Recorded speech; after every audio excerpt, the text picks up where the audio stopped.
you already have access. Something that most content creators are building for is the access to talk to certain chefs or owners, or even athletes. And you have this access. And so if you were to take it one step further, and you already hire videographers and production teams, and you being the host, you are the star. And if you were to spend a few more dollars and a few more hours in that zone, deep diving, because this is something I have, but I'm not in people's businesses or restaurants. Yeah. Like, that's something that is unique to you, and you have this access, and you can share some more insights at that point in time for that chef or that owner. I think that there's an opportunity there, and I think there's an audience that is curious enough about that chef or owner, and you can be that facilitator. Yeah, no doubt. And that could potentially move to like other things like TV, because TV is usually longer, right? Making like your own 30 show. minutes. Yeah, that'd be pretty cool. That'd be badass. I would love to have my own show, maybe showing people where to eat and stuff like that. And I Am Consciously Curious, a podcast for those that are searching for meaning and fulfillment in their lives. My name is Victor Chan, and I'm on a mission to find out why people do what they do. I've interviewed white collar to blue collar, entrepreneurs to passion projects, and life is just too short to not produce meaningful work. Thanks for tuning in.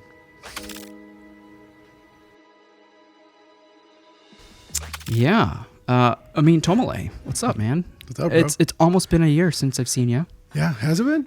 When I looked it up, I mean, we probably recorded it sooner than this, but it was like the end of May last year. Okay. And I'm sure you've been up to many things, and you're still teaching. Yeah.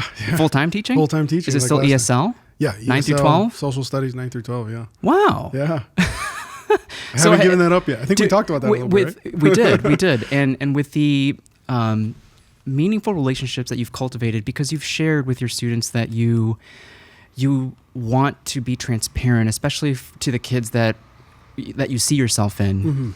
You want to be transparent about your life choices and the decisions that have led you to where you are as far as being able to provide a certain lifestyle for you and your family. I can't imagine anything but having these students want to stay in touch with you beyond high school. Yeah. Have you noticed that? Have you observed that to be the case? Yeah, I live in the area that I service, kind of, and I grew up in the area that I service. So a lot of the times if I go to a restaurant or if I go to a place, I'll see them. Oh, so a lot of the times they're like, oh, are you doing a video for this restaurant that I'm working at right now? So it's very common. And a lot of them will message. For example, right now I'm on paternity leave because I had a son. Okay. And I was out from October 15th to January 27th. I'm coming back. Good amount of time. Is that a right amount of time for you? Yeah, it's perfect. Okay. You know, I feel like it's good to be able to bond with your son and all that stuff. Your first son? Yeah.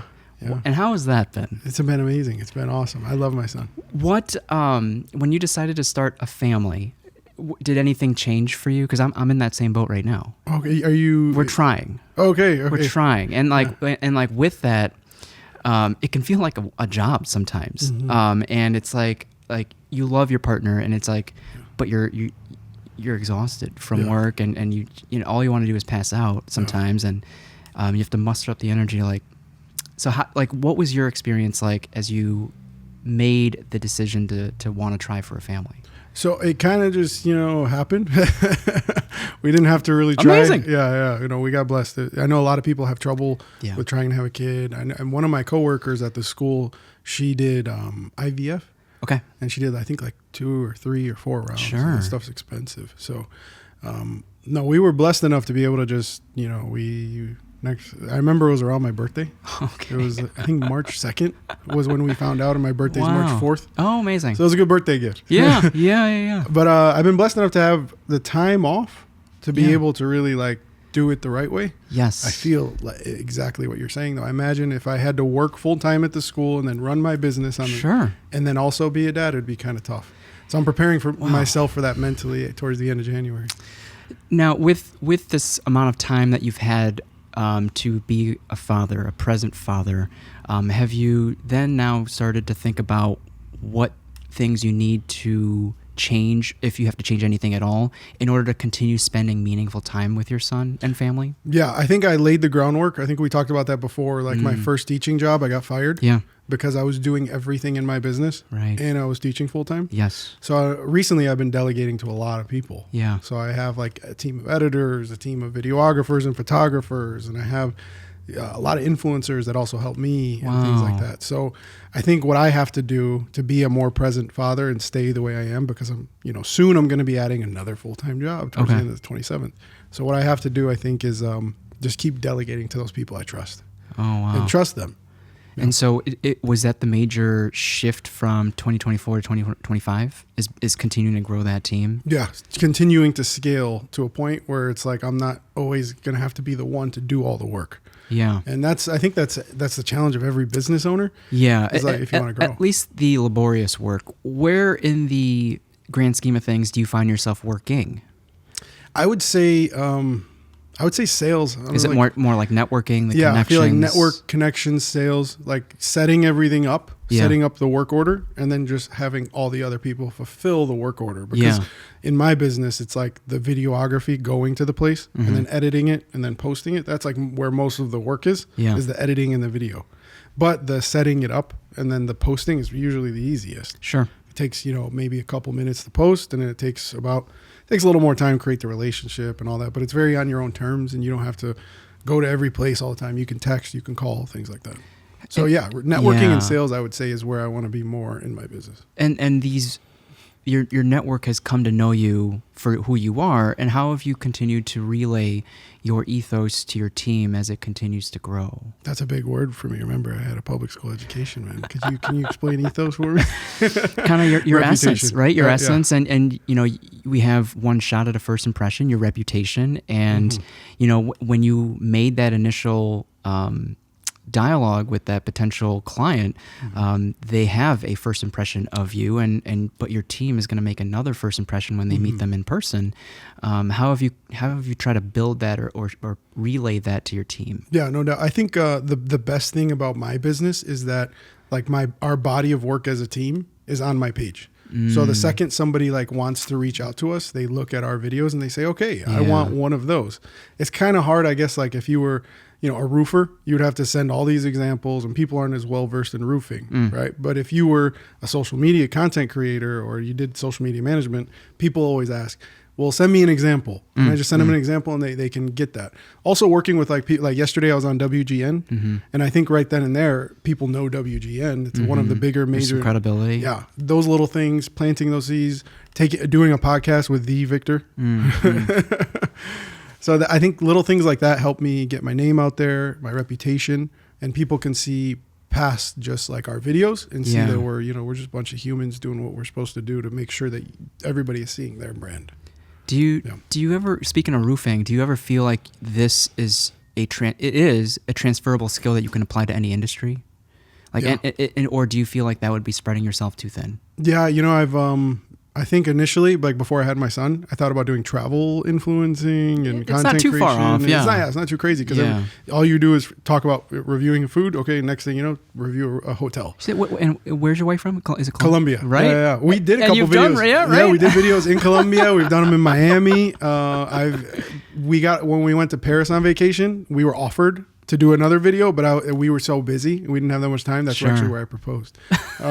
So I wanted to make sure there was no work during that week, right? Yeah. It's like, learn from me. But I think it totally is. Yeah. Because like every single industry in this world right now is trying to go digital, and they're trying, and it's almost like I don't know how to explain it, like a gold rush. Like you want to be the first dentist office in Chicago that people see on social media. You want to be the first roofing company, and then people are like, wow, you could get more reach.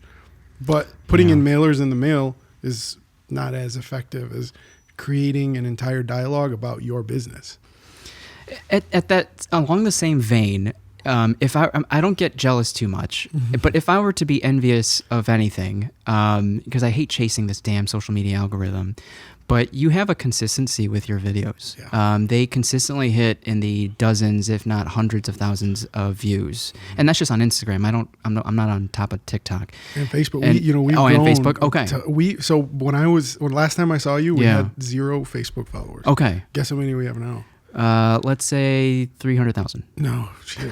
No, it's not that good. 150. 92,000. Yeah, okay. Yeah. So people are sleeping on Facebook? Big time. The creators are There's sleeping like on no Facebook? content creators in Chicago doing food stuff on Facebook. I mean, there's not many. Are these the same videos as on Instagram and Same TikTok? exact videos, just cross-posted. I don't have to do any extra work.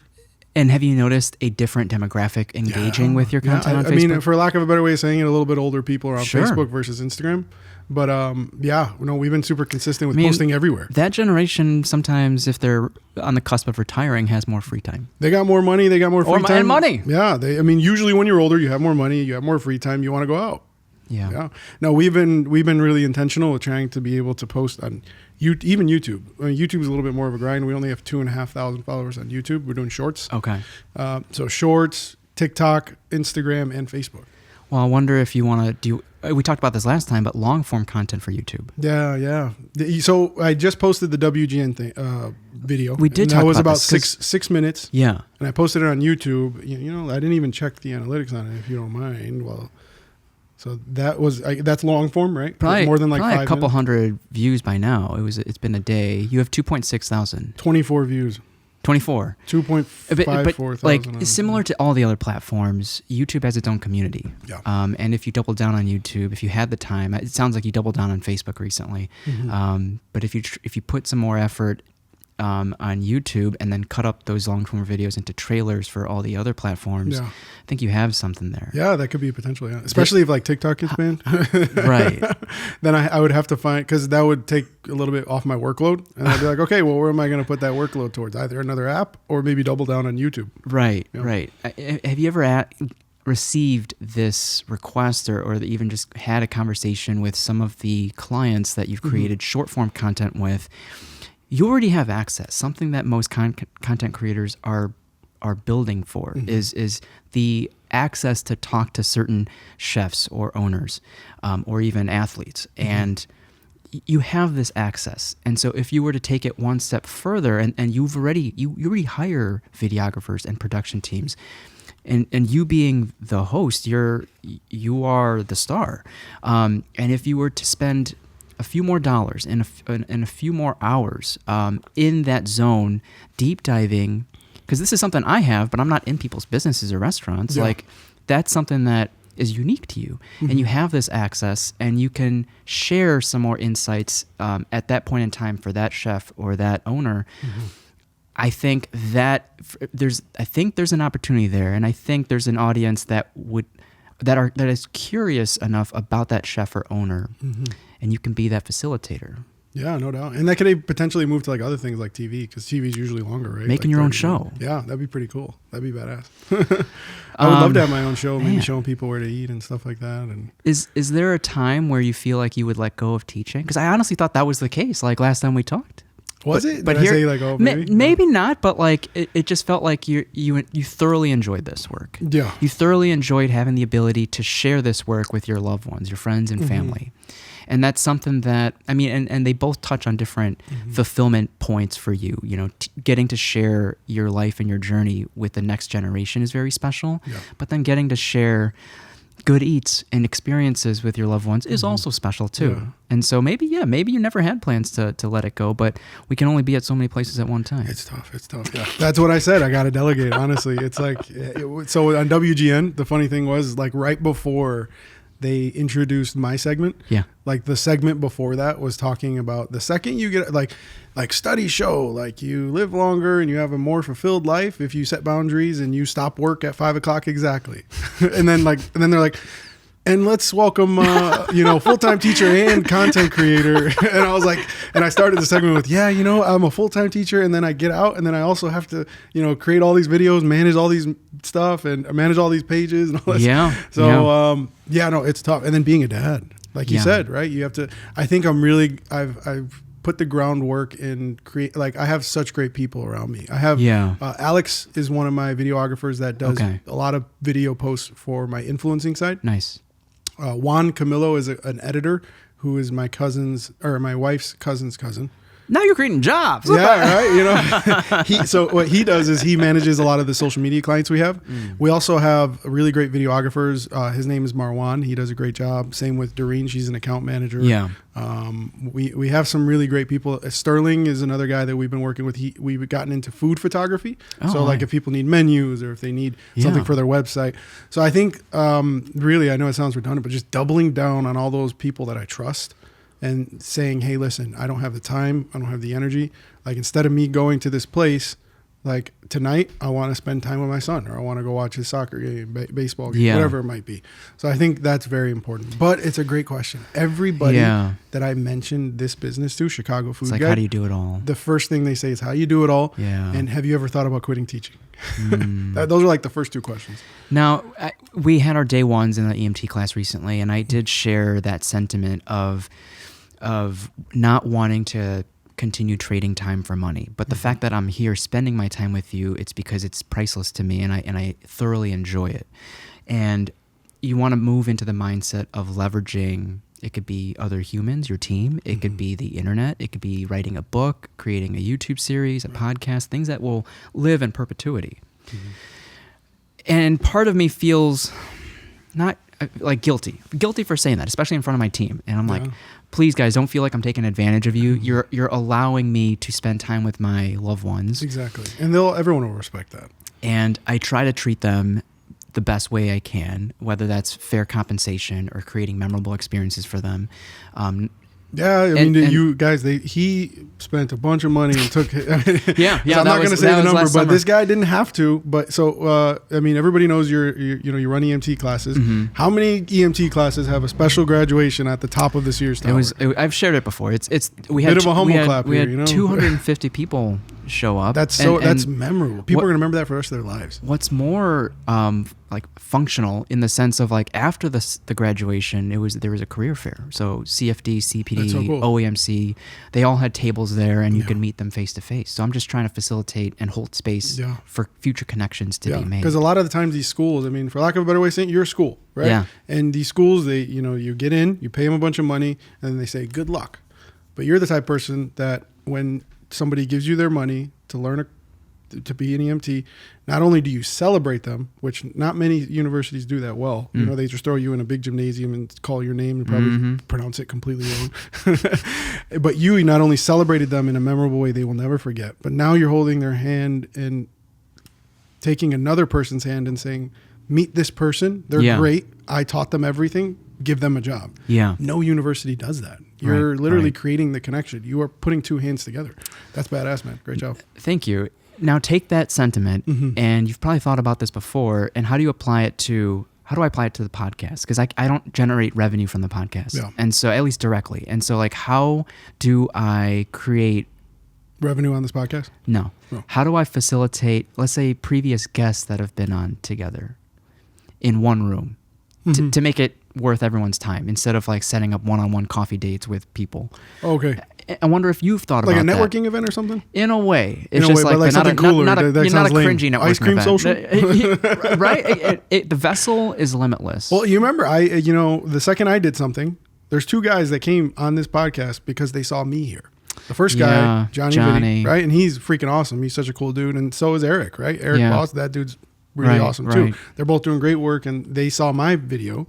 And then they said, okay, let me go check out Vic. I saw, Dong, the travel influence. I saw his, and I reached out to you because of that. So it's like a chain. You're connecting people. Yeah. You just need to hit that second piece of like, how do I get? They all have seen each other, and they all have worked together, and that, and they referred. But how do I now maybe create like a forum? Well, in my head, I have a bird's eye view of everything. It's like this person who's never met that person would be kindred spirits. Yeah, they have the same cool personality types, and they mesh, and they work in the same atmosphere. You've probably done some chefs, no? Restaurants? Yeah, and then that would make sense with me. And with me, maybe you've met some, teachers or nurses or something. That would make sense with me as well. Yeah, maybe, I'm trying to think. The only thing that strikes my head, you ever watch Love is Blind? Yeah. You know, like at the pleasure. end. You know, yeah.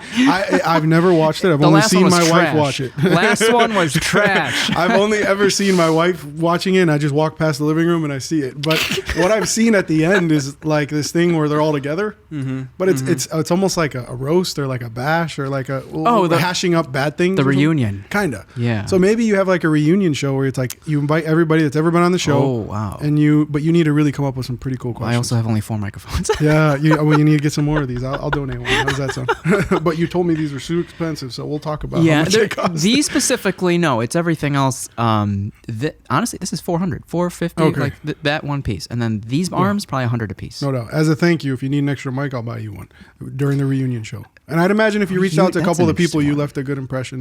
Now think about this. What if there were 20 people in the room observing this as a live audience? Is that cool. A thing? Would that be a thing? Yeah, maybe. Right? I mean, at least you can say like, I don't know. I don't know how that would work. Would they clap? You pan to the audience? as someone who has a platform, would you feel like your privacy is invaded? Like knowing having all these strangers around you? Well, no. I mean, if you tell everybody, like all the people that you podcast, hey, I'm going to do this. This is what it's going to look like. If they're down, they're down. If they're not, they're not. Sure. Most people will appreciate the exposure you're offering them. Yeah, almost like after the episode, a Q&A or a meet and greet type. Because you got to remember, my friends and family are going to watch this podcast. Yeah. My friends and family did not watch probably any of your other podcasts. Yeah. But if I was on it, and then the other person who's family and friends, and then the other person's family, they're all family and friends, and all these people are watching it because their person is in the reunion. You know what I mean? Yeah. So maybe something like you'd get more viewers on that, and people would be, you know what I mean? You'd be tapping into a lot of different things. I know. Let it simmer. I know. I might You're try a busy one. guy, though, man. And you're trying to have a kid. Do that before you have a kid, because it's once you have a kid, you're going to be at home a lot. As a teacher, over the year, have you noticed any differences or improvements on how you teach or how you meet your students in the middle? Yeah, I would say being a father has taught me more in being a teacher than being a content creator. Okay. I think maybe being a content creator helps. I mean, maybe I'm wrong in that, but being a content creator helps me reel them in. I know what people like to hear. I know how to engage people and things like that. Okay. But I think being a father helps me, especially with young boys in my classroom, how to discipline them correctly, how to make them feel like they're loved, and how to make them feel like, hey, I have stake in their future, not just in their now. Like I'm here just teaching them, or I'm trying to make sure that they're a good person and a good, contributor to society long term. So I think being a father has helped me with that a lot. And as you get older, do you notice yourself becoming more similar or more different from how your father fathered? My father wasn't around a lot. Mm-hmm. He worked all the time. So I mean, I guess my son isn't old enough to really and I don't have the teaching happening yet right now. Yeah. But I would say, I can be sympathetic with my father, knowing that he wanted to work a lot for us. Yeah. So, and I kind of have that same feeling. I want to work a lot for my family. Right. But I think there's just everybody's case is so different. Well, at what point is it for selfish reasons? So you work so much for your family, and if your family's already taken care of, what's the point of working beyond that? Yeah, I know, but that's like the worst thing about our society is that nobody is ever happy with whatever money they have. Everybody has that a number is never ending. There's literally nobody who has ever reached the end of the amount of money they can ever make. Yeah. And it never will happen. Yeah. So that's listen, J. Cole, you're never going to, love yours. You're never going to be happy until you love yours. So I think it's living in the moment has helped me a lot too. Being a father has helped me kind of stop and listen more and think more and be just looking, I guess, at the fruit I'm bearing and saying wow, I have done a lot. And I should enjoy it, and I should be more present versus I'm always on my phone and email and this next client. And if I just work a little harder, maybe I could get this client. But I think it's important to really love what you have and not chase that never-ending number, because you'll never be happy in that never-ending number. Agreed. Because it never ends. It doesn't. No. Well, and as time goes on, you have different desires and wants, and your family might have different desires and wants, or just unexpected expenses. I wonder how life would have been different if your dad was around. Yeah, definitely. Maybe I wouldn't have that same hunger that I did to create a page, because all I saw in a man was work growing up. That was my role model, was that a man should work. Yeah, that work. There wasn't a lot of a man should stay home and take care of the kids. Sure. A man should stay home and go to all these soccer games and all that stuff. Well, where do you think that mentality came for you? I think it's very prevalent in Palestinian culture. Well, the shift. Where do you think that shift in mentality came from? I think it has a lot to do with where I was born and raised in America. Because the American culture is more a father spends time with their kids and also provides, versus a lot of the times in Palestinian culture, and I'm not like saying anything bad about it, but it's very common. Very similar. Right? My grandfather always worked. My father always worked. Yeah. My great grandfather always worked. And then the woman stayed at home. My grandmother stayed at home, and my mom stayed at home. And that's just how it always has been in our culture. Yeah. But I think once, the Palestinian and that American hits, there's a little bit of, you got to choose the best of the both. Because there is so many redeeming qualities in both cultures. Yeah. You just have to find what works for you and your family. Yeah. But the best thing in this country is that nobody forces you to live a certain life. You get to kind of choose. Right. If you want to be the stay-at-home dad, you can. It's not illegal or anything. If you want to be a stay-at-home mom, we're blessed to be in this country because nobody's forcing us to be a certain way. Right. We get to choose. Yes. And then you choose, and sometimes you might change some things. Yeah. Be like, hey, listen, that worked for this part of our life, but maybe this other part of our life, I have to stay home and be more present and all that kind of stuff. Yeah. Would you say you're close now with your parents? Yeah. So like my dad he works a lot less now because he's a little bit older. Okay. So I would definitely say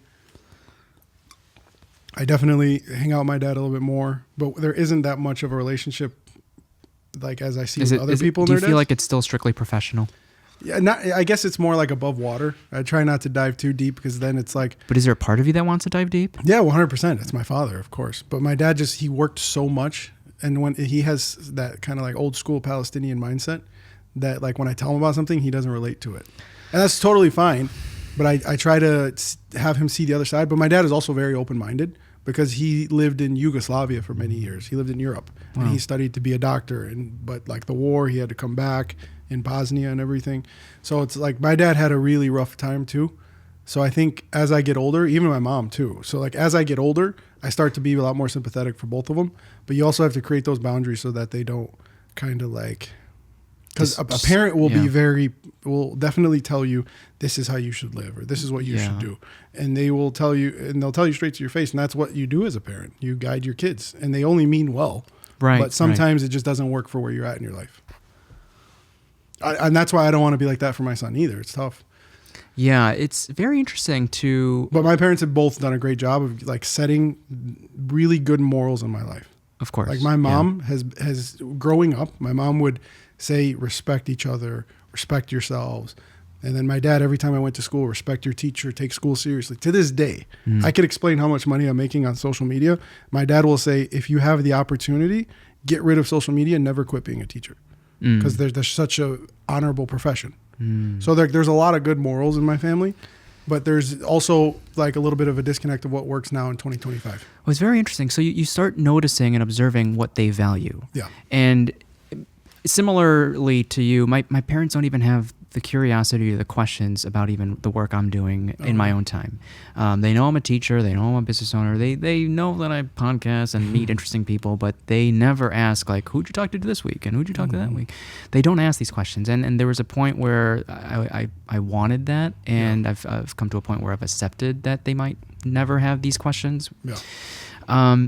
Have you ever like mentioned it? Like, hey, like, oh, how was your week? Did they ever ask you how things going? And you're like, oh, I just did this. I talked to this person. Did they ever like dive a little bit deeper into that or no? No. So that's something you kind of want to do. It's usually about work. It's always work. Like the EMT? Yeah. Okay. It's about that. So they always ask how like teaching is going. But it's not even like about feelings. It's like... No.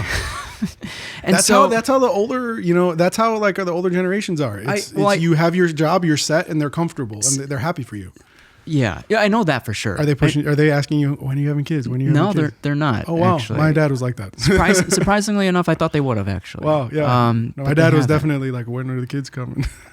I think I pushed back when they started asking, when are you getting married? Oh, okay. And then that pushback was enough to like, oh, maybe we shouldn't push him too hard. We shouldn't hit the next step, like when the kids are happening. Let's let him do it on his own. And so, as what you do so well as a son as well as a teacher is try to identify the language that the person you're talking to will understand and be attracted to. And to me, that was money and that was revenue, and I was like, hey, like, because med school was their plan for me. Yeah.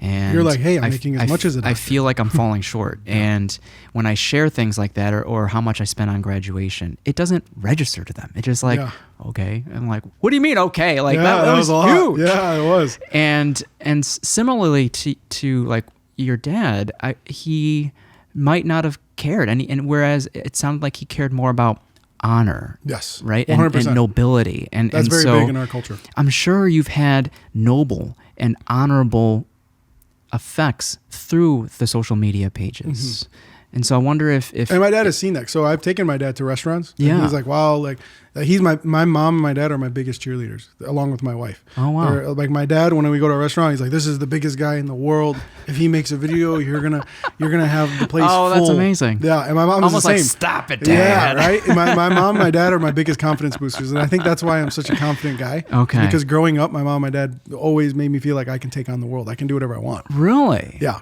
But the issue that creates is when I was in my younger adult ages, I took that confidence and it almost became a bit braggadocious. So then in my recent years, I've been trying to be a lot more humble with it. Okay. So, I mean, I don't have anything really, my parents lived in a different time. So I can't, and at the end of the day, your parents, your sister, brother, whatever it might be, every human being around you is always doing their best.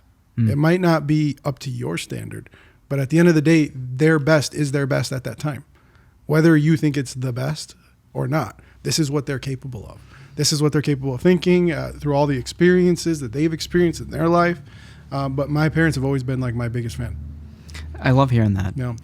And what if, despite doing the best they can, you've presented a set of tools to help them get to the next level? Yeah. What do you mean? Well, it's like if they have a mental block or a mental hurdle, unable to be maybe the parent that or the person that you're hoping that they could be. We understand that they're doing the best that they can, but being so close to someone, you have high standards and high expectations, and you know that they could be better.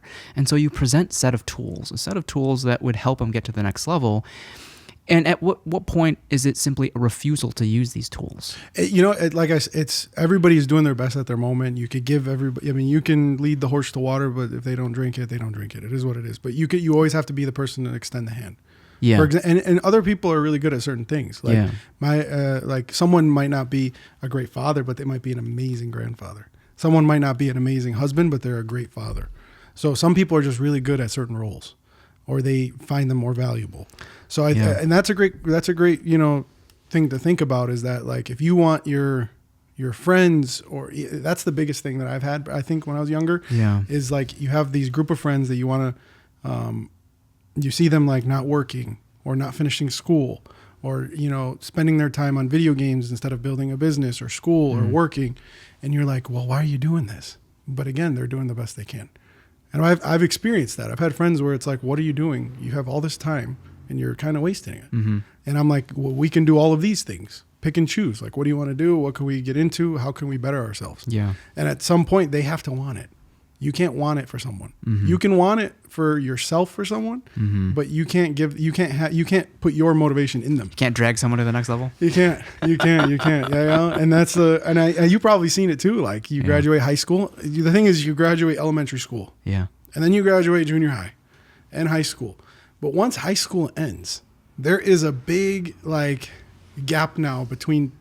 I mean, it depends what you consider success, right? Some people will be making millions, but they won't have any kids and they won't have a family. And some people consider having kids and family more successful than having millions. So it's like once you leave high school, you're no longer at the same level. You guys have all chose different routes. And that's how it is with every friend group, every family.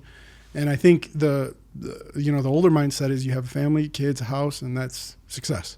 But some people have found it in traveling, and some people have found it in owning a business and things like that. Yeah, the thing to note with that is, and I thought about it after you said some people aren't good parents, but they're great grandparents, is to never give up on someone. Yeah, 100%. Is maybe draw boundaries, right? Yeah. Like just give as much energy as you're getting. Sometimes, you might extend the hand 5 times, 10 times, and then you're like, okay, my hand's not being grabbed or not being met, so I'll keep my distance. But I won't give up. I won't say no per se. You should never give up on people. That's like the biggest thing is never give up on people. Always give people the opportunity to step up because people notice that.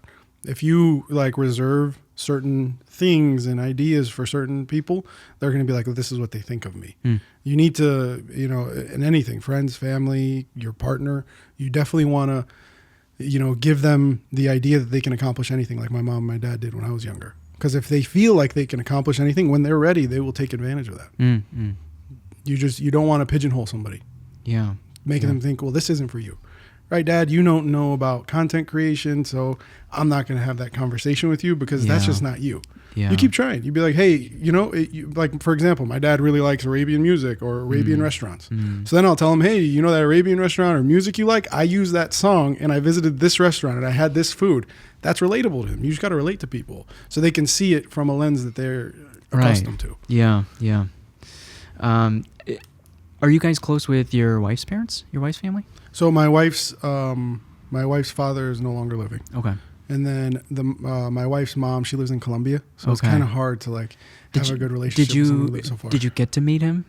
No, never. He died when she was a lot younger, like 6, 7. So I guess that's tough because I posted a reel about friendship recently, and this goes for any relationship, but proximity seems to be one of the pillars to a close friendship. Yeah. So if you're not close with that, that's how it is. Honestly, you grow up with people and you're lifelong friends with people just because they lived across the street. Yeah, yeah, really. And they say the same thing about dorm mates and people Family living across too. the hall.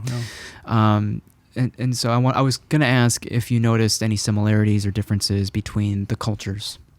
Oh, between Colombian and Palestinian culture? And just her family and your family. Yeah, both families are very loving. Like my mom and her mom are very loving. They cook, they'll clean, they'll come to your house. Like they're both great. They have a lot of wanting to be amazing grandmothers. Like her mom wants to be a great grandmother, but she's just not here. And then my mom is an amazing grandmother, and she was an amazing mother. They're very loving and nurturing. Yeah. That's one thing I've noticed, the similarities in that Palestinian and Colombian culture. Okay. It's very family-oriented. It's very, they're also very enterprising. Palestinian and Colombians are very, like they'll be like, oh, you own a business. That's great. And you're working and you're a hard worker. Versus some cultures are like, well, as long as you're taking care of your family, it doesn't matter how hard you're working. So I think that's what I've noticed is that both grandmothers on both sides are very loving. They're great grandmothers. They love kids and they respect the fact that like I work hard. Is there a desire of her mom to come over? Or no doubt. It's just you have to go through the whole visa process and all that stuff. I have older family, aunts and uncles that just are so embedded in the fabric of that culture. Do you have any family overseas? Burma. So Myanmar. Myanmar, yeah. Yeah, so like... And they don't want to come over here? Well, it'd be a language thing. It's like they might not know many people here. What language do they speak? Burmese. Okay, do you speak it? I understand it. Okay, yeah, I'm the same with Arabic. I'm not I'm not super I'm sure translate. if you spent the time, 2 weeks later, you're going to probably immerse yourself in it, right? That's the case with me, but like sometimes it's like it's that familiarity or the unfamiliarity, and then they don't come over. Yeah. And so you start relying, if you don't have blood-related family, kind of just chosen family. Yeah. No, I've definitely understood that a lot of people have like different, how do you explain it? Like insecurities about like their language or their culture. Yeah. If I go there, will it mix? Yeah. The good thing is we visit my wife's family a lot in Colombia. Okay. It's not like flying all the way to Myanmar. That must be, how long is that flight? No, I mean, that's probably got to be, was that 14 at least a day, like 18 to 20. Colombia, it takes only like 6 hours to get there. Oh, wow. I didn't know. It's a little bit longer with, checking in and all that stuff. Sure. But the actual flight. Yeah, 2.5 to Miami and then another 2.5 to Colombia. Oh, wow. Yeah. So it's not too bad. But that's something that's definitely, you have to be more intentional with including, when you have family in another country, you have to be super intentional with trying to create a relationship with them. Like you have to say, okay, I'll go out there. Like I will stop everything I'm doing and I'll go on vacation and I'll go visit you so we can create a relationship and we can have those memories and things. But when somebody's 30 minutes away from you, it's a lot easier. You can see them every day. Yeah. You can see them every other day or whenever they're not working. Right. Yeah. So speaking of culture, and I don't watch the news either, but like I don't see a lot about what's going on with Israel and Palestine. And I know you don't politicize the social media page. You do occasionally highlight some Palestinian restaurants. Yeah, no doubt. As like you did WGN, yesterday, right? As you did yesterday. And so like I'm sure you're closer to it than I am or many people are because everyone's kind of in their own echo chambers, but What would you like to share? Like, what's going on? Like, what's the current climate like? I think I saw something recently about a ceasefire happening soon. There's a ceasefire. I mean, that's the goal, right? Is just a ceasefire so that people that are innocent are not being killed, right? That's what 100%. You want. That's innocent civilians shouldn't have. When I walk out of this door and I'm done with this podcast, there should be a 0% chance I get bombed to death. That's what people really want. And that's what the goal is. And I think the goal of like me showing my culture on WGN, like I could have done a lot of things. They initially introduced it as, hey, do you mind showing 5 of the hottest dishes to start the new year just with? In general. Yeah. Oh. And I was like, hey, do you mind if I do 5 dishes from my culture and I can show you guys my culture? And they loved that. They were like, let's great. do it. So I think the important thing is that like, there's so many people, especially this topic, Israel-Palestine. There's so many people who are not a part of the cultures that are talking about it. And naturally, because it's like such a big issue. But I think me being Palestinian, like I don't want to hear who or what the news has to say about my culture all the time. Sometimes it's nice for somebody who's actually Palestinian and has those roots and has those family members that are living there to go on a news network and talk about something like their food. Because those are the little things that open up doors and can create like a relationship with outside people, and to say, this is everybody's talking about Hamas and Israel and all this war and all this fighting, but nobody's ever talking about the human side of like, what do they eat every day? And then you're dehumanizing people because you don't even think about what they do when they wake up and what their goals are in life and what they want. Yeah. Thankfully, I haven't noticed people publicly boycotting either or restaurants. The Palestinian either side. Like that could have been a thing. Boycott Israeli restaurants. Boycott Palestinian restaurants. There are so many. There are? Yeah. See, there you go. I'm not even like. No, there's a bunch. Like right now, a lot of Palestinians are not drinking Coca-Cola, Pepsi, and Starbucks. I see. And all that stuff. I guess I'm referring to like the actually restaurants. Yeah. Oh, okay. Yeah. But that makes sense. Okay. Yeah. No. I think it's important that you put your best foot forward, especially with your culture. And I think it's really tough when you live in a country like America because there's so many different cultures. Like when I'm in Colombia and I see my family or my wife's family out there, my family, everybody's Colombian. Yeah. Everybody shares the same roots. Yeah. But you're not, from where I'm from, but we are from where we're both That's cool. from. Yeah. So it's like, it's really tough to kind of create that connection with our ethnicities because we have to educate each other, versus when a Colombian meets another Colombian, they already know their cultural norms. They know their food, they know their music, they know what they do on their free time, but you have to explain that to me. And that's what my goal was with WGN. I have to explain to you what we do, what our cultural norms are, what our food is, just so you can understand who we are as people. Like, I don't know much about like Myanmar and Burma and all that stuff. You're going to have to educate me on that because it's a melting pot, America. But when you're in Palestine, everybody's Palestinian, or when you're in Colombia, everyone's Colombian, or when you're in Burma, everybody's usually Burmese. Yeah. So then is there a part of you that would like to host dinners? Have you hosted dinners before? Like, what do you mean? Can you like at a restaurant or something? Like, I'm going to meet this guy soon, Mitch, who runs the Chicago food subreddit on Reddit. Okay. And he is going to be he's giving away dinners to several restaurants in Chicago. Most recent one is Red Light Chicken, and it's like first come first serve. They're giving away 300 chicken sandwiches. Okay.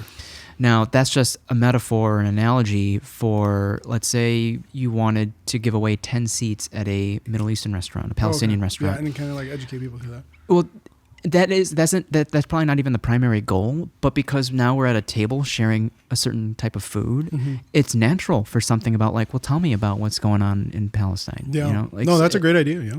Yeah. That was something I would definitely be interested in. I'd have to partner up with a restaurant because I'm not a good cook. I mean, I could try to cook some of the food, but those people, all the restaurant owners would do a lot better of a job than I would. When you play host, is there a certain number of guests that you feel is ideal to achieve an optimal amount of meaningful time with each person? I really think anything more than 8 is terrible. Okay. Imagine just the table, the physical table. Yeah. Like, you're not going to be able to. I've been on dinners where there's when there's 8 people, and it's like you can't really get a lot of.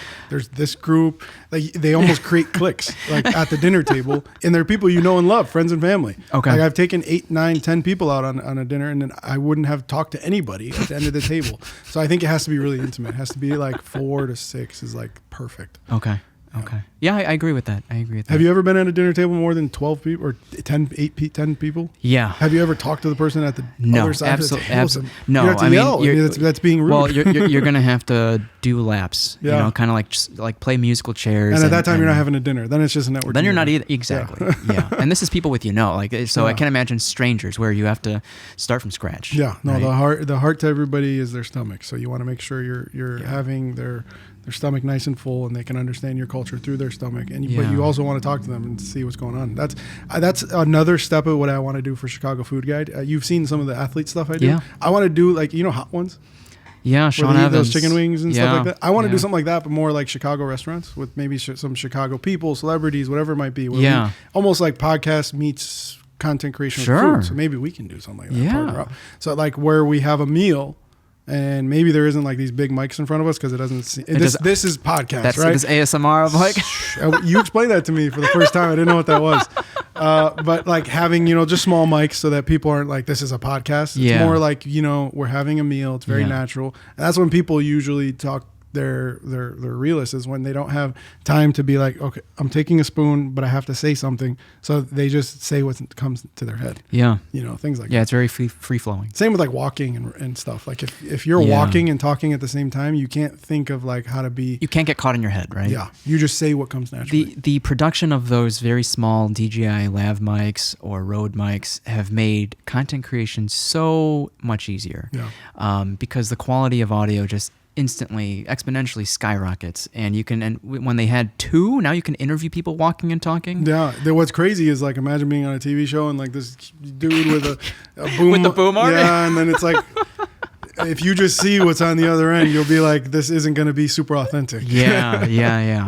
But this is good. I mean, I'm being my authentic self here. I'm in a small room, just me and you. It's dimly lit. Well, that's what I mean. What if there's an audience? I wonder if that would affect the vibe or the answers that you give. Always. Oof. If there's just 2 people, but there's 30 people, everybody's going to be thinking, well, what do the other 30 people think, and things like that. And it's funny because this podcast is going to be seen by more people. Yeah, right. So it's like, right. It's happening, but not right now. Yeah. So tell me, you've collabed with some bigger individuals. I'm not a big sports person. I think you are, though. You're more of a sports person than I am. How do you continue to stay in touch with, I think, most recently, Rome? Yeah. Odunze? Odunze, yeah. So that was all set up through Facebook. So Facebook reached out and said, we want to hire you so that you can, show how great, because I use Facebook all the time. I use Facebook Reels. So they're like, hey, you're using Facebook Reels. Do the same exact thing, but now welcome Rome Odunze. And I got to meet him and make a video for him and show him where all the best spots are like you normally do. So they made it really easy on me because they said, just do what you do, but just, welcome Rome Odunze, because he's new to it. It's like anybody else. Like imagine you're new to a city and you're a young professional. Yeah. What are the first things you're looking for? You're looking for your housing. Yeah. Food. Transportation and food. Like where am I going to live? How am I going to get back and forth? And what am I going to eat? So I was able to tell him, hey, this is where you should go.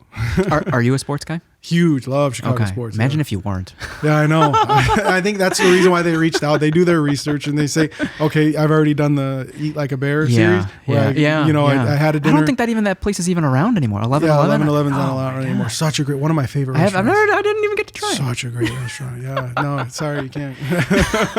That was a great place. But we did Fry the Coop. That's still around. Nice. That's in West Town. It's not too far from here.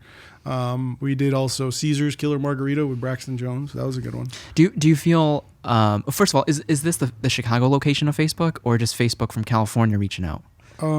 Is it Meta, or is it? I think they contracted a team. Yeah. Like a social media agency to do the work on it. Okay. So I'd imagine Facebook in California reached out to a team in New York and said, we know this guy in Chicago. And they say, do what you do, but are they providing any production costs or anything like that? Yeah. There was a paid partnership. So so then, to me, I've probably less than a handful of times worked with a team, does that provide added pressure to you? Yeah, I guess so, right? Like deadlines, like there's deadlines, or just being on the spot. But there's like I said, a live audience, or like people trying to make sure you're getting the best. It was just me and one of my videographer, remember Marwan. That's it, huh? Yeah. Just me and him going to each restaurant. We created the video, but then at the end there was a little event, and they showed the video, and I got to take pictures, and they unveiled a mural of Rome Odunze in Chicago, right next to Big Star, and I think it was the Morisco's Big Star. Big Star in Westtown, I think, or something. Okay. And I'm on that mural with him, so it's pretty cool. Yeah, me and my wife. To double check it. Yeah, you gotta check. But it's the one on Ogden. Yeah, I think so. I'll find the address. And Yeah. But it's a big mural of Roma Dunze in Chicago, right next to a Big Star. Okay. And then we're right there saying like, hey, try this sushi spot, because we introduced them to a sushi spot. Yeah. So yeah, the whole point is to be to open up my doors as much as I can, just in case I want to go in the door. Oh yeah. What's the point of having a mansion if you can't open the doors? Ooh, that's a good one. You want to make sure every door is open, so that you can, if different, like you said, at different parts of your life, you might want to do certain things.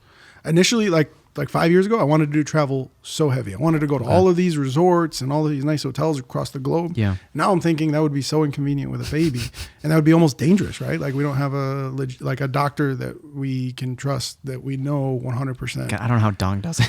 Yeah, he's a single guy, and half the time, half of his He's videos like bringing his friends along. Half of his videos are about travel diarrhea and like vomiting. Dong, if you're listening, it's tough. He knows and I've experienced that too when I've food traveled. Poisoning. Yeah. Now imagine like you're with a baby and that's happening. That's not nice. So I don't want to do travel anymore. Now though, I do want to do like more of a having a conversation with an athlete, a celebrity, or a Chicago creator, someone with an interesting background, also with exposure, so that I can get more exposure as a business. Yeah. And saying like, hey, tell me about where you come from. Tell me about your journey, but with food.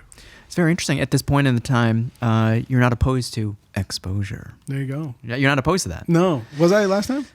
No, I didn't get that sense either. But like, you've been doing it, for a hot minute now. And like, at this point, some people are like, I need to get paid for every little piece of content that I, No, a lot of the times I don't, like, half the things I do are investments. Okay. They're just like, you see the long term. Yeah. Like, the comedy stuff I did with Johnny, like we did like 4 or 5 videos, and I didn't get paid on any of those. Gyros. Yeah. There you go. Gyros. But somebody sees that, and I have a huge grasp now because somebody loves that, and they're like, I saw that video you did, that comedy video, and your face was on there, and that was super cool. Like, you should come to my restaurant and do either a comedy video or just do what you normally do, because I see you get the exposure. So you're kind of like, it's planting a seed. Same with like the Bears and the Cubs. I didn't get paid on any of that stuff. Okay. So it's important that like what you're doing now, I'm not paying you to be here, and you don't have any sponsors. I mean, I guess maybe if you put it feels weird. Like Mountain Valley is definitely not a sponsor, but it definitely, like people have offered. People like how much you want for this? I'm like, what do you mean? I don't. For what? To do an episode. Oh, okay. To do an episode. Yeah. And it's like I don't. I guess I would feel that added pressure, which pressure isn't necessarily a bad thing, but pressure to ask certain things or withhold certain things. Like I don't want to be put in that spot. Yeah, you want to be your true authentic self. Yeah. You have to kind of decide, but if you want to say, hey, like you like the work I do, and I have a family now, maybe when you have a kid, you'll see it more. Yeah. And you'll be like, I have a family and I do need, to pay my mortgage and my electricity bill and all this stuff. Maybe you could leave like a donation as you go out. But I am my true authentic self. I'm going to ask you what I want, and I'm going to bring up what I want. Kind of like a release form. Yeah. Yeah. There's some things that are just very, very personal that some people don't want to talk about. And that's totally fine. That's my next project, is to give this equipment to other people that want to record meaningful dialogue with whomever they want to create do. a little studio, you and so your son one day, or you and your wife, or if I do like parents. the kind of the videos with the food, maybe I could do something. Well, that wasn't my original goal. That's definitely, I've done that before. I've helped people produce shows, but for me, what's more fulfilling for me is helping people learn about their loved ones. Yeah.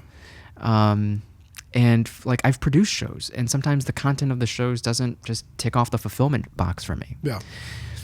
But I'm not opposed to helping people produce, I guess, anything. It could be commercial or personal. Yeah. But that would be one way to generate revenue through the equipment I currently invest in. Yeah.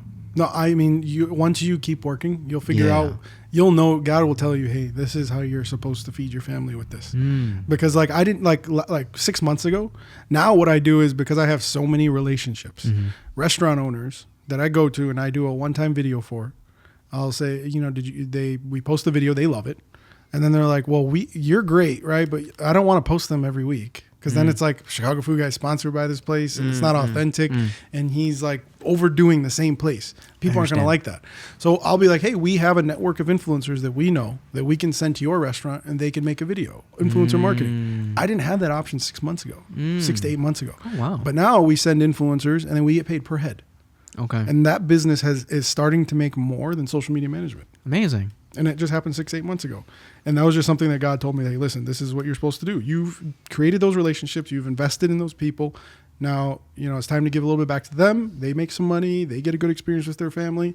And then I also make some money too because I'm scheduling. Are you coaching these people? Or are they? Sometimes they ask for advice, and I'll be like, "Yeah, you should do this." They're like, "Hey, what do you think about when should I post? Or do you think, should I include this song?" Or a lot of the owners they'll ask for the video beforehand just to make sure that it's like good all with good, brand and everything. Yeah. And they'll give some advice, and then they learn from that.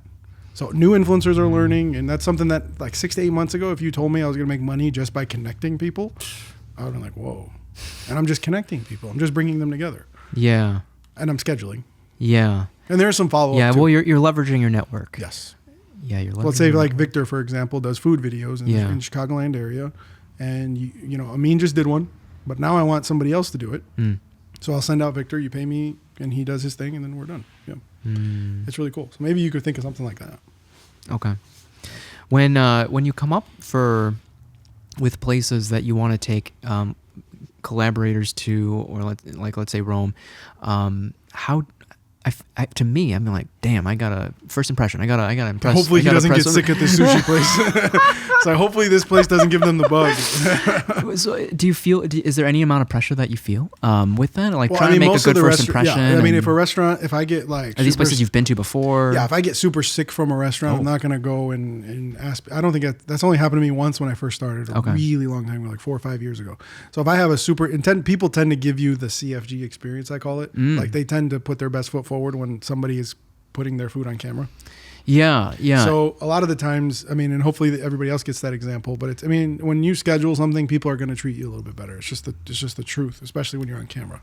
But there is that little bit of pressure of like, hey, is somebody going to like this restaurant? Because money is not easy to come by these days. And if I post a place that's a little bit more expensive and somebody wants to go on a nice date with their wife or their husband or with their significant other, it's important that like I'm giving them a good experience. Yeah. And like I'm giving them a good referral. Yeah. I can't control the experience. Like we're all human. Like any human-based service industry is never, you can try and be as consistent as you possibly can, but it's impossible. Right. What happens if the server you had today, just got in a car accident before she got to the restaurant? Yeah. She's going to be a little jazzed. Right. Or somebody's going through a death in the family. Somebody has a huge hospital bill that they don't know how to like take care of their family because they're thinking, wow, I have to really get through this. Or it's just a million things. Right. So any human-based industry, it's hard to like give a referral and say you're 100% going to have an amazing experience here because anything can happen. But for the most part, consistently, this restaurant gives a good experience. But it's impossible to be like, I guarantee you tomorrow, you're going to have the best experience of your life. I guess for you, you just take action. But like to me, it's like, there's a bunch of great sushi spots. Like, how do you pick? Yeah, like, I know, right? you're in a position to pick, but like, what about all these other sushi restaurants? Like, some don't reach out. Why didn't you pick me? I can text 10 sushi restaurants. Oh. 4 of them won't respond to me. Oh. 6 of them will. Only 2 of them will support my business. Specifically with sushi, is there a reason why you didn't? Because I feel like have you been to Omakase Room already? Yeah. Like, is there a reason? Room? Yeah. No. I've been to other omakases though. Yeah. Like you didn't want to share an omakase experience with Rome? To be honest, it's, the place that I shared, they have 2 locations. And it's like crazy where their locations are. One is in Lincoln Park, and one is in the south suburbs in Orland Park. I live in Orland Park. So it's just that simple, right? That this is my neighborhood sushi spot, and they just happen to have recently opened a spot in Lincoln Park in the city. So okay. So like, why wouldn't I? So because you're showing the brand, people could still visit it in the city. There's so many sushi places that are going to get so much exposure from so many other different people. My job is to expose the people that are around me, like you said, proximity. Proximity, is there any part of you that enjoys or is fulfilled from showcasing the places that are not as shown by other influencers? Yeah, no doubt. Like it's hard to find them. It's like if they reach out, I'd be so happy. But like if I don't know them, I don't know them. I don't go on. You don't actively seek these things? Not really. Like I'm actively seeking next guests. Okay, that's right? Cool. Yeah, and a lot of people do that. My job is like there is some sales. But it's more. But there is no. How do you explain? There's no cold calling. There's no searching. You've become a magnet. Yeah, exactly. That makes me sound a lot more important than I am. But like people come to me because you're busy enough. Yeah, we reach so many people. People like a restaurant owner is on their phone. Everybody's on their phone. There's nobody that's not on their phone, right? Yeah. But you're on your phone, you're going through social media, you see a cool Chicago restaurant, and you see me on my story saying, if you need help with social media, let me know. The next thing you're going to do is you're going to swipe up saying, hey, can you come to my restaurant? Because I'm all about it. I'm all about like creating good content and then asking people for the sale on my story. But that's it. I don't ask for it. Like sometimes I will reach out to a restaurant if they have some notability or if somebody refers me or whatever it might be, like I'll definitely reach out if I have the time. But like 90% of the places we post, they reach out. Okay. Yeah. Yeah, most recently the trend was Prince Street Pizza. Yeah, like 2 days ago. Like last, yeah. They never reached out. And guess what? I didn't post them because I have this long list of places I have to post. Well, that we talked about this last time, but like, you know, how meaningful is it that everybody's posting them, and why would I post them? Yeah, right. No, I agree. That's not necessarily a bad thing in the sense of every content creator probably has their own brand and style of how they create. Yeah, I've worked with so many content creators that say like, listen, I only do in the city. And I work with so many that say, you know, that suburb is a little too far. Okay. And that's totally fine. I'm not like that. When somebody reaches out to me and is willing to, you know, support my business and pay the fee that we charge, I'll figure it out somehow. If I got to drive an hour and a half, I'll drive. We did a place at like the border of Wisconsin. Like it was like an hour and 45 minutes from my house. But the good thing is my videographer, Alex, he lives like more north side of Chicago. So it was maybe like an hour from him. So like we'll figure it out if somebody reaches out to us. Yeah. But a lot of creators are very picky, and that's good. If they have a niche, they have a niche. You have to respect the creator's niche. Yeah. Me, I'm more like if it's in the Chicagoland area, if it's near, honestly, even if it's in another country, as long as they want to support me, why not? If I can do a good job. I think one of my favorite videos recently of mine, of yours is did you go to Mira? Oh, I love that place. Bro. Oh my god. I want to meet Chef Rishi. Rishi and the other guys. Excuse me, man, I feel like an asshole not remembering it. But he's such a great guy. He's actually from my area. He grew up in Frankfurt, which is like just a little bit more south of Orland Park. But Zubair. I was going to say Zubair. Yeah. How would you pronounce the last name? His name? Yeah. His last name. Zubair's last name. So his last name is Mahajid. Okay. Mohajid. And then Rishi's is Manu. Well, and by the way, on your WGN, how did you pronounce shawarma? Like Shawidma. They messed up my name. Did you notice like how I kind of had like a straight Tomalieh, guys. Yeah, it's Tomalieh. She's Tomalieh. And then one of my contacts, his name's Andres. He does food photography. He's huge in Chicago, and he's like, I love mole, and I didn't know your name was Tomalieh. He's like, I love mole on my chicken. Yeah, that's another thing, right? When you're in America, there's so many different cultures, and there's so many different tongues. It's not taking it personally. It's an opportunity to. Most Palestinians don't know how to pronounce my last name. It's a very unique last name. Well, now, I have Arabian people who see my last name. They're like, how do I say? So this? Even subcultures like. In my own culture, most people will not know how to pronounce my last name. So when you said shawarma, shawarma, it's like word. It's like shawarma. Shawarma. Yeah. So the R takes like a duh noise. Oh. You know how like in Spanish, and then in Arabic is duh.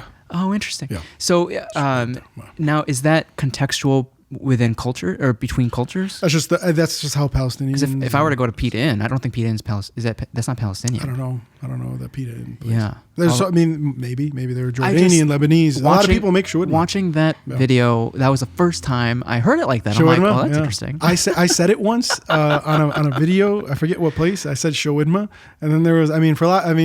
I don't want to sound like an asshole. Some white guy comments, that's not how you say shawarma. Well, and I'm like, all right, bro, this is my culture. Let me pronounce how we pronounce it. That could be your next bit. Gyro, gyro, euro. That could have been shawarma, yeah. There's so many of them. Bring Johnny back. Yeah, right? Yeah. That'd be hilarious. The good thing about Johnny is like gyros and Italian stuff makes sense. But so does shawarma. Let's say he was in a Middle Eastern Palestinian restaurant. Yeah, we've actually done something where, I don't know if you've seen like the kebab guy memes.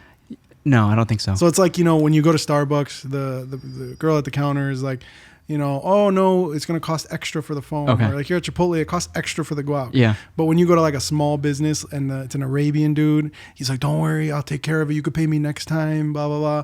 So like that's how we were thinking about doing something like that, where it's like we're super hospitable, but like the corporations aren't.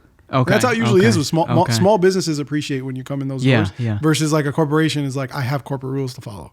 So they think of people as numbers more because that's the truth. I mean, it's a reality. This restaurant needs to put in so many people, but a small business, it's just that one guy, and that one guy cherishes the business because all that money that he gets goes straight to his family, or her. Yeah, that's true. I've experienced that before for sure. Yeah, and they're a lot more appreciative when you walk in those doors, and that's the places we love to do, the small businesses.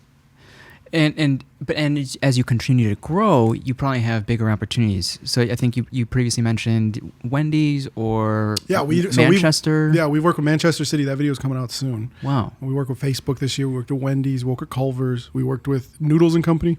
Oh, nice. Okay. A lot of different places, and it's you have to have balance, right? I mean, it's nice to support small businesses, but small businesses can only afford so much. Yeah. So if I have the opportunity as a small business, because I am also a small business, to make more money, why not? Yeah, people if I like the brand. If I didn't like Facebook, I would be like, no. But I pay my rent or I pay my mortgage through Facebook. Nice. Facebook has created Instagram, and Instagram has changed my life. So why wouldn't I? I love these big brands because they've changed my life. Yeah, yeah. But it's also important to support any small business you have the opportunity to. What's the project with Manchester? Is it someone on the team or is it? So it's like a legacy guy. So somebody who already retired. Oh, okay. So he came to Chicago and kind of did like a Chicago tour. And my job is to be, guess what? The Chicago food guide. So I guided him throughout the city, showing him all these different restaurants. And one of them was Mira. Oh, wow. And he loved that place. So you went there, right? I've been there once. I want to go back. What did you get? Definitely got a little of everything, but the tandoor stood out. Yeah, the chicken with like the one with taco roti. Yeah. So good, right? That's what Rishi gave us. Okay, that's what he gave us. That and the tres leches. And the biryani. The biryani. Did you get the tres leches? No, Bro. We did get a dessert. I don't think it was a tres leches. You didn't get it? I don't think so. So good. That's the best dessert there. It's like a tres leches saffron cake. Okay, amazing, so smooth. We might have. I don't know. Everything. Go back was and so just good. get that. Everything. Or just get it to go tonight. Everything was so good. Yeah, amazing restaurant. Mira is it was top 5. So I made a top 5 list of 2024 my favorite restaurants, and Mira was top 5. I didn't put it in any 1 through 5 order, but like Mira was top 5. Heck amazing flavors, that Mexican, Pakistani, Indian fusion. It's amazing. That's what I'm trying. I'm so curious. And he's been on other podcasts before, but he's from you should reach out to him. Singapore. Yeah, Singapore, and he knew everything about when the Manchester City guy came. He knew everything about soccer. He's a huge soccer buff. Well, that's cool. Now you're facilitating multiple worlds. Yeah, right. He was so happy to be like, hey, I can, host this player. I've Sean Wright Phillips was like, he's like, I've known you all my life. I've watched you because he was a good player. So like I didn't know anything about the guy because I don't watch soccer. That's what I mean. I don't know. I wouldn't know. You know? So it's important that if you have the opportunity to make somebody's day through a connection, do it. Yeah. There's like so many like restaurant owners that they know nothing about social media, and then a person comes in that I send, and it's for a solid price, and they're able to afford it. Yeah. And then they're busy after that, whether it be me or the person I send for the influencer marketing. They're ecstatic. Oh, good. They're able to buy their kid paid off. a bike this week. They're able to pay all the payroll on their team. And that's probably what your dad respects. Yeah, 100%. Yeah, 100%. Yeah. What else has been up in your world? What's been new? I wrote you a list. I don't know. You did. I'm one of those people. Remember that list. I'm one of those people that are not very creative, but I'm very organized. Yeah. You see like how consistent I am with how I make my videos and everything? Yes. I think structure is like the key to life. So despite how you feel, because I'm sure you probably have certain feelings about every video, like some are your favorites, and it's ironically sometimes your favorites aren't the ones that pop off. So crazy. Social media is like that all the time. But is it consistency, like quantity over quality sometimes? That's I always say this in my mind, but I never say it out loud, so I'm going to say it right now. I'm in the business of making Fords, not Lamborghinis. Okay. Because Fords make more money. Ford makes more money than Lamborghini. Lamborghinis are more expensive, and quality is important. I don't think I'm creating a non-quality product, but I would rather support more small businesses than just the cool ones. See, it sounds good when you said it just like that. Yeah. Yeah. Yeah. I would rather have like 10 small businesses I can support in a week than choose 1 or 2 because I have a niche and it has to be very specific and it has to be tailored and has to look beautiful. Imagine all steakhouses. Yeah, right. And then some people are like that. I know some creators where they only post really fine dining. And that's cool. But like if a small businesses reach out to me and they tell me, listen, like I can't pay your fee, or hey, like can we work out a price? And I'm like, I'm a small business too. If we can work out a price, we'll make something work. But it's important that like you give everybody the opportunity to get on Chicago Food Guide because it should be an open platform. It shouldn't be one of those things where it's gatekept. Because now hundreds of thousands of people are going to see these restaurants. And it's like, that guy gatekeep that restaurant from me. Sometimes I decline because I'm like, listen, like I have a family that I need to feed and this is my price. If I can work with you on the price, but if you won't pay me, then it's like, I can't work with you because I need to make something work for my family. That's interesting. The only thing, and I'm not, this isn't like a way, something that you should have absolutely change, but the only thing that I would add, because I guess I'm just like, there are certain restaurants that don't get their due. Yeah. And they might not reach out to you or any influencer marketing. I should try to reach out to more people. I think that's the only thing that I would add. Such a heavy workload, man. And I'm a teacher. I'm a dad. More delegation. I know, right? I've tried to reach out to some people, but I'm the biggest person. It's like, I've tried to reach out to some people and say, listen, can you do this for me? And yeah, bro, awesome. Because they see the fruits of my labor. Yeah. They see that I'm able to do this, I'm able to do that, I'm able to go to some of the best restaurants, and I'm able to do such fun stuff. And they're like, I want that. Everybody wants that, but nobody wants to do the work behind it. So it's like, I'll talk to some people and they'll be like, yeah, bro, if you need a sales guy, let me know. If you need somebody to reach out to people, let me know. If you need this, let me know. But it's always let me know, and it ends there. I don't ever work with people that don't want to work with me. Like, if you're not going to... I can respect that as well. All the people that I'm currently working with, they asked me. They said, like, for example, when I met Alex, it was at an event. He's like, hey, man, like, I would love to learn how to make more content and do all this stuff. Like, hey, you know. And then I was like, okay. And then 3 weeks later, I reached out to him and I said, hey, let me teach you how to do this. Same with like Sterling, the photographer. He's like, hey, bro, like I got a great camera. I love doing photography. Like, hey, let me know if you need anything. And then he reached out back and we became great friends through that. Same with Juan Camilo. Hey, we have a company that does stuff on social media. If you ever need anything, let me know. And then I told them that and I let them know and they follow through. But there's 1,000,001 people that tell you, let them know, and then you follow through and they have nothing. They're, oh, I don't know how, I'm too busy, I can't do this, I can't do that. Yeah. Oh, I'll do it, but maybe next month or something like that. Happens a lot. But does that same mentality apply to restaurants that you feel like the community is sleeping on? What do you mean? You know, restaurants that aren't as public on social media. That they don't respond or something? No, not necessarily. That just don't have a social media presence, or they have not reached out to any influencers, but it's so good. Like their food or service is so good. Yeah, like if I experience something and I'm like, man, this is badass, I like, though, to get the permission of the owner before I post. Oh, 100%. If I can't get in touch with the owner, then that owner's not doing that great of a job. Like, yeah. I think one of the most important parts of owning a small business is being very accessible to your clients. Any restaurant. If you're an owner of a restaurant, you start a restaurant and then you walk away and you don't go back to that restaurant for a year, there's no love in that place. There's no tender caring. So it's like, I would like to see the owner or talk to them, or a trusted manager or something like that. I mean, I know everybody's going through stuff and everybody's busy, but if you're an owner of a place, you have to show it some love. So anytime somebody reaches out to me, I'm like that. Text me right now, I'll reach out. Yeah. This is probably the longest I've been without texting somebody back on my phone because I'm talking to you. And that's disrespectful. Do you have the jitters? I'm addicted to my phone. I need everything on my phone. Yeah, we talked about this with my wife, and I was like, man, we're both addicted to our phones. And when you're trying to raise a kid in 2025, that's like the biggest thing, is screen time. Well, then how are you going to moderate phone time with your kid? With me? Like when your kid is old enough to have a phone, whatever age that is. Like how often he's on it? Yeah. But just, I think the one thing I saw on a podcast was, if you're going to be, a parent and you're going to set rules, you guys got to follow through with them. So if Camilla and I, my wife, if we set a rule for Elias, my son, and we say, hey, listen, like Elias, you're only allowed to be on it 1 hour a day. We have to be super intentional with that 1 hour. So like if Camilla's like, he's on it for an hour, right? Then I have to take it from him after an hour. Set timers and things like that. That's tough.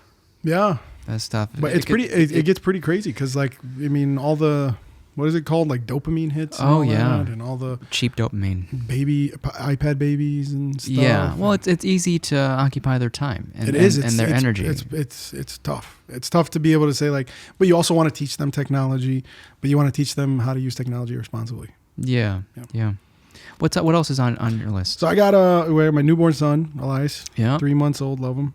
that Facebook collab, Wendy. We did La Colombe. I don't know if you're familiar with La Colombe. Yeah, I like the coffee. Yeah, so we did a collaboration with them. That was fun. Oh, nice. What was that like? Because it's not a traditional restaurant. So like what? Yeah, so they sent out like cans of their La Colombe, and then they say, hey, do you mind like making like a drink and show how frothy it is? They said, make sure you use the word froth. So I was like, all right, let's do it. And then I was like, we like La Colombe a lot. Okay. So they sent out a bunch of stuff, oat milk and, nice. almond milk versions. They sell it at Costco, yeah. Yeah. So we did a collaboration with them. That was fun. We added, like I said, the influencer marketing and food photography to our business offerings, and that's really helped a lot. And is this something that they can, because your website wasn't as fleshed out. Like you don't see a lot of these services listed on the website. No. You probably see maybe social three media marketing and then testimonials. influencer. That's it. Yeah, that's it. So is that something you have to update or? Maybe, I don't know. I feel like I said, I got a lot of business right now. Or is it because you're so responsive in the DMs that it's like you haven't had to rely? I don't really have to use my website to worry people about don't inquire people through the out. website. They do. Oh, they do. Because I pay $300 a year for my website through Wix. It's like I wouldn't be paying that $300 a year if it brings in certain amount of money so that I know it's worth it. Okay. And people will definitely put in a submission and say, hey, my name is this, that. Sure. Can I get on your page? And I'm like, okay. But they could have easily DM'd, but maybe they feel more comfortable with a website. Well, there's proper channels, right? Yeah. Some people like websites. Some people like Instagram DMs. Sure. Some people like emails. My job is to give everybody that open door in that mansion, right? Gotcha. That's wild. You got strangers in your mansion. I mean, they're strangers. They're not strangers. Nobody's a stranger. We're all humans. We all love each other. Open door policy. Open door policy, right? So that's something that if I can be available, I'm going to try to be available. That's why I go on all those social media networks. There's some creators that aren't on Facebook, aren't on YouTube. So I try to be able to hit everybody, because some people are like, I saw you on Facebook and that brought in X amount of dollars. Some people, I saw you on Instagram, that brought in X amount of business. Yeah. Most people see us on TikTok or Instagram. Okay. Yeah. Like I said earlier, the main thing that I always notice, like you could have posted a minute ago and the engagement is like through the roof. It's insane. Yeah, it's awesome. We're blessed, man. I'm telling you, that's not something. The thing is like some of these restaurants are always like, man, please do a good job. Please do a good job. And I'm like, does this video look any different than what I normally do? And they're like, no. And I'm like, I'm trying my best, but like, it's just crazy. It's like some things are hotter at certain times. Like I could make a post 5 months ago, and then 5 months later, it would have been hotter because this item is going viral right now. Yeah. Social media is crazy. And if you try to put your finger on it, you're going to be constantly searching. It's you're going to be like the cat with the laser. Yeah, it's always chasing, right? Always so like chasing. At this point, do you even think about daytime or you don't? I only chase consistency. Dang. I only chase, this is how we're going to make the video. This is when we're going to post it. And then this is what, I'm going to do after the video. And that's all I chase. Okay. Because if you chase the day-to-day, the congratulations, the awards, the views, all that just comes as a side effect. Mm-hmm. So like if you chase the consistent behavior in anything, right? Like in being a teacher and being a principal or being a business owner, if you chase the skill versus the reward, you will get the reward 10 times more. Yeah. The man who loves to walk is the one who will walk further than the man who is walking towards the end of a goal. If you are just walking to get something, you will walk until you get it. But if you love to just walk, you will keep walking until you get even more than you expected. Mm-hmm. And right now I'm getting a lot more than I expected. I never expected this. It started with me just taking my girlfriend out for dates and taking pictures.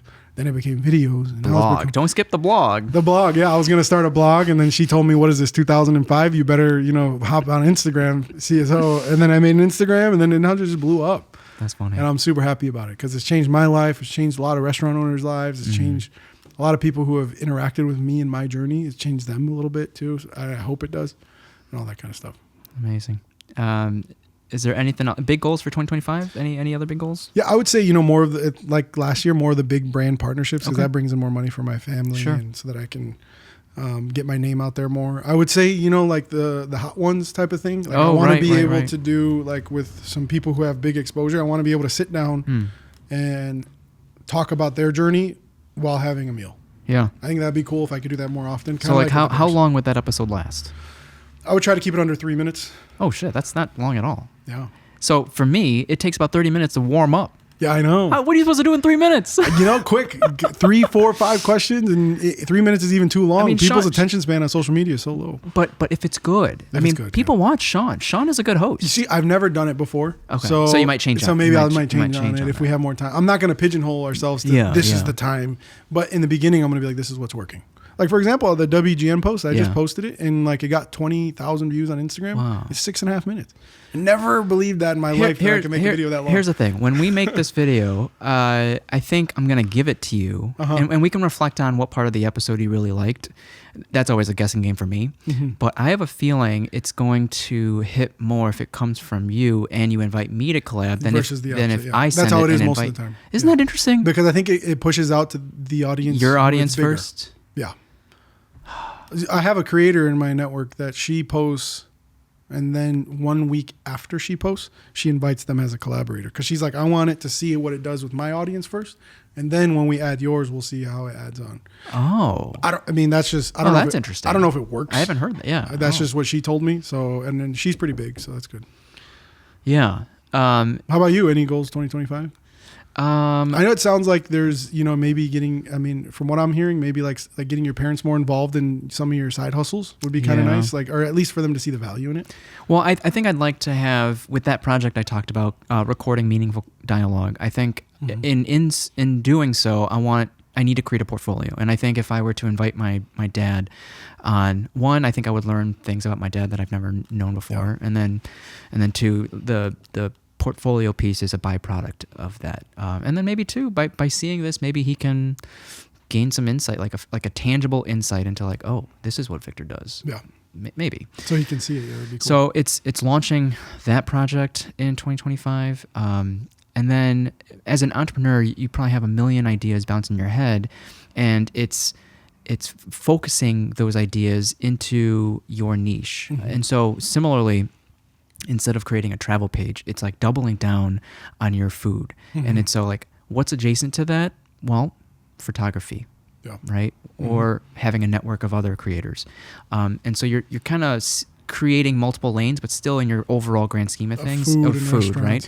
And so with me, it's like creating adjacent perhaps businesses or streamlining certain processes within the EMT space for ourselves. But, there's a million ideas always, but it's just like, how do I double down on what I'm already good at? Yeah. Yeah. No, that's important. And in any business, you have to figure out what you're good at, how you can potentially scale it if you want to, if you get to that level. And that's where I'm at right now is how do I scale it? And I have like a good scaling, but I need it like times 10 if I'm going to bring in time 10 to the business. Well, do you have... So with our discussion on like what's enough, do you have that? Is there a number in your head? Like what's enough? That's a great question. Yeah, I don't know. I always say like, just cover bases. Like right now, I always like in my mind, there's like 3 potential outcomes, right? Social media is great, but you never know. One day it could just stop and the money doesn't come in. So right now what I'm doing is like a responsible adult is all of this great money that's coming in through this wave of social media, all this, whatever it might be. I am paying down all my debt. Like I pay triple my mortgage just so that I can get my mortgage done in 5 or 6 years. Amazing. I'm paying off my car. It's like a 5-6 year loan. I'm paying it off in a year and a half. Amazing. So it's like, and then like my student loans paid off. And I went to school. I got a master's degree. You're living the dream. I'm trying, right? So there's just like, instead of like, but there are some people, right? Like this is the type of stuff my mom put into me at a young age. Was like, listen, be responsible with your money. Some people, if they're bringing in these numbers that I'm bringing in, let me go get a G-Wagon. Let me go on this crazy vacation to like Thailand or whatever. Or like, let me do all this crazy stuff and show off and be like this. But I'm trying to make smart decisions for my family while things are going well. Yeah, you're not too flashy. I'm trying not to be. Anything. No, not at all. I pull up in a Kia, bro. I pull up in a Kia. I'm wearing the same jeans I've had all year. I'm not like, this is the craziest thing. I got a gift from my wife. And I actually made a joke about my friend. I said, once I become a dad, I'll finally buy a vest. Oh, I always made fun of like him because he wore a vest. And then I was like, now I'm a dad, I can wear a vest. I got this as a Are Christmas you a fan gift. now? Are you're a vest person? Because, I'm not ever really cold, but sometimes I do get a little cold and it's right here. Oh, so you zip this thing up and, your chest is all covered and everything. Yeah. But like I was saying, it's like the good times always roll when you expect them to roll. But when they don't roll, you want to be prepared. So I said I can be a successful business owner, make a bunch of money and not teach. Or I can be a teacher and an okay business owner. And I think that's where I'm at right now. Like I'm a good business owner and I'm a good teacher. Or I can be, let's say, for example, my teaching is very secure. And that was another thing. I got tenure recently. So like my job is pretty solid right now. What does that mean? That means like your probationary period is done. Like it took 10 years to get off probation? Tenure is 4 years. Tenure. So it took me only 2 years. Yeah. 2 years to get tenure because I got both excellent evaluations. Oh, wow. But tenure as a teacher, I see. You're locked in. You're kind of like it's a lot harder to fire you as a teacher. You're stable. Okay. Yeah, you're a lot more stable. So that's like a job that I most likely won't lose unless I, completely just didn't care and didn't show up and acted like you learned your lesson. Exactly, right? I didn't have tenure.